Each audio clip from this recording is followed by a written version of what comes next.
媽咪，直播我同你講電話啊嘛，你唔好鬧我喎。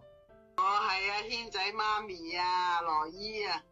大家都知道張敬軒一向孝順，就喺8月17號晚，軒仔喺錄音室開 IG 直播同歌迷分享新作。原本氣氛咧好輕鬆搞笑㗎，點知直播中途咧，佢媽媽突然破天荒咁打電話嚟俾佢。軒仔一開始咧仲開玩笑咁同阿媽講，唔好喺幾千人面前咧鬧佢。點知一聽電話，軒仔就面色一沉，原來佢阿媽通知佢家鄉有一位至親長輩咧，因為胰臟癌晚期，病情突然急轉直下。軒仔即時神色凝重，對住個電話即刻叫佢阿媽訂機票。軒仔隨後同歌迷分享咗一段人到中年嘅心聲。佢話自從父母年紀大，佢部手機24小時都唔敢閂機，最驚就係喺半夜3更突然接到父母來電，個心真係會離一離。佢呢段說話令網民都大讚佢唔單止係男神，仲非常孝順。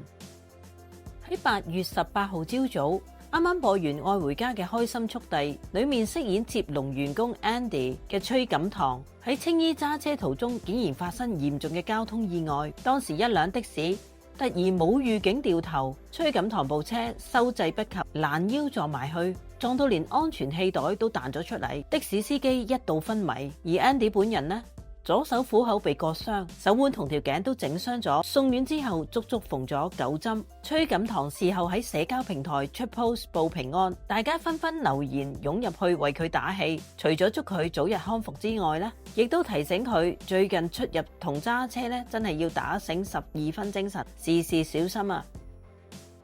阿 Bob 林成斌嘅大女林菲兒今年呢啱啱考完 DSE。佢外形打扮同埋言論一向大膽，經常成為網民討論嘅焦點。對於經常被網民討論佢嘅身材或者對佢進行言語騷擾，林菲兒一向表現都超級有自信，貼出超高 EQ 嘅回應。而喺日前，佢喺個人 IG 同網民玩你問我答嘅時候，更破天荒宣布好消息，佢大方承認自己正式考咗入去香港演藝學院嘅戲劇學院。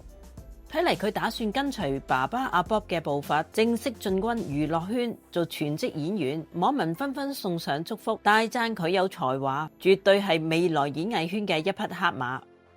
久未喺香港公開露面嘅劉愷威，日前竟然驚喜現身喺洪永城嘅社交平台大合照入面。原來洪永城召集咗一班圈中好友，組成咗中國香港藝人網球聯盟，一齊打夜波。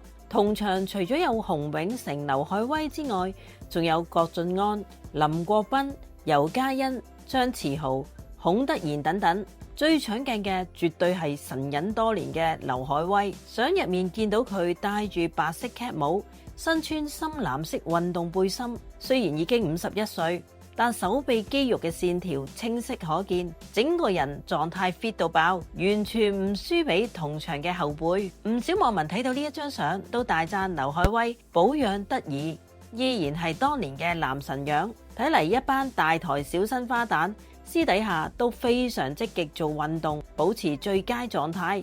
唔知大家對今日邊一單娛樂新聞最感興趣呢？喺留言區度話我知啊！聽娛樂